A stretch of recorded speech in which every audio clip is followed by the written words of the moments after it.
Hello! Aujourd'hui, je vous montre comment réaliser ces tote bags facilement à partir de vieux vêtements ou de vieux tissus récupérés chez vous. Pour le premier sac, je vous propose de réaliser à partir d'une tête d'oreiller. Donc pour commencer, je suis venue placer des épingles tout le long de la partie ouverte. Ensuite, je suis venue plier le tissu pour voir quelle taille me convenait par rapport au sac. Quand la taille me convenait, je suis venue découper l'excédent de tissu et je l'ai gardé pour faire ensuite les anses.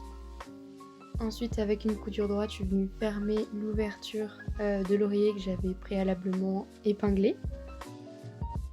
Ensuite, pour sécuriser la partie que j'avais découpée, je suis venue faire un point zigzag pour éviter que ça ne s'effiloche. Puis, avec un point droit, je suis venue fermer le sac. Et une fois que c'est fait, je l'ai retourné. Puis je me suis occupée des anses avec le reste de tissu. J'ai tout simplement plié le tissu en deux, puis je l'ai coupé et ensuite je suis venue épingler chacune des bandes en deux. Ensuite, sur chacune des anses, je suis venue faire un point zigzag pour sécuriser le tissu et un point droit pour que les anses soient droites. Puis on retourne les deux tubes pour découvrir la anse à l'endroite. Ensuite, je suis venue positionner les anses comme je voulais avec des épingles. Et comme il me restait un petit peu de tissu, j'ai décidé d'ajouter une poche à l'avant. Ensuite, on coud tout ça avec une magnifique couture en croix pour les anses. Et c'est fini!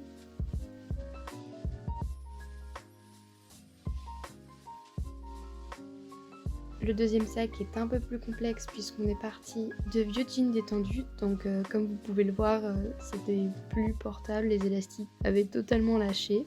Donc j'ai fait ma version et vous verrez en fin de vidéo la version de ma petite sœur. Pour commencer, j'ai voulu découdre les deux jambes, mais en fait j'avais des problèmes, j'arrivais pas bien à voir le fil. Du coup, je me suis pas pris la tête, j'ai tout simplement découpé. Donc normalement c'est quand même mieux de découdre pour éviter de perdre de la matière. Ensuite, avec un mètre, j'ai délimité la taille du sac et j'ai découpé. Au niveau des fesses, il a fallu que je découpe au milieu pour changer la forme, éviter que ce soit une forme évasée et s'approcher le plus possible d'un rectangle comme un tote bag classique. Pareil pour devant, et donc on vient fermer avec une couture droite. Ensuite, avec les jambes, je suis venue découper pour faire mes anses. Donc la technique est la même. Pour être sûr que mes anses soient cousues bien droites, j'ai plié 2 fois le tissu et je suis la ligne du pli en veillant bien à ne pas déborder sur la gauche sur le pli puisque ensuite je vais venir le déplier. Comme vous pouvez le voir, une fois que j'enlève l'épingle, la anse est 2 fois plus grande que quand je l'ai cousue. Pareil, une fois que j'ai fini ma couture droite, je viens consolider le tissu avec une couture en zigzag. Avec le reste des jambes, j'ai décidé de faire un fond à mon sac, histoire de tester de nouvelles choses, puisque pour le premier tote bag, j'ai fait quelque chose de vraiment très simple. J'ai décousu comme j'ai pu pour grappiller du tissu. J'ai découpé en rectangle et je suis venue épingler mon rectangle au bas du sac. Voilà ce que ça donne une fois cousu. Je pense que ça me permettra de mettre plus de choses dans mon sac.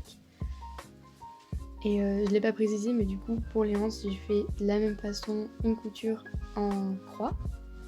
Et voilà le résultat. Donc comme vous pouvez le voir, ma sœur a fait le sien en bleu et il est vraiment très réussi, j'aime beaucoup le rendu.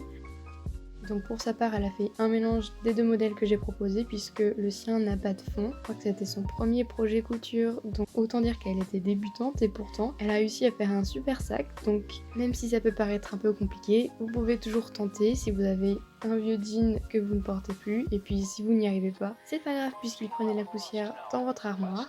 C'est tout pour aujourd'hui, merci d'avoir regardé cette vidéo et je vous dis à très bientôt. Bye! When the telephone connection between these two terminals is made, the newest form of electronic journalism lights up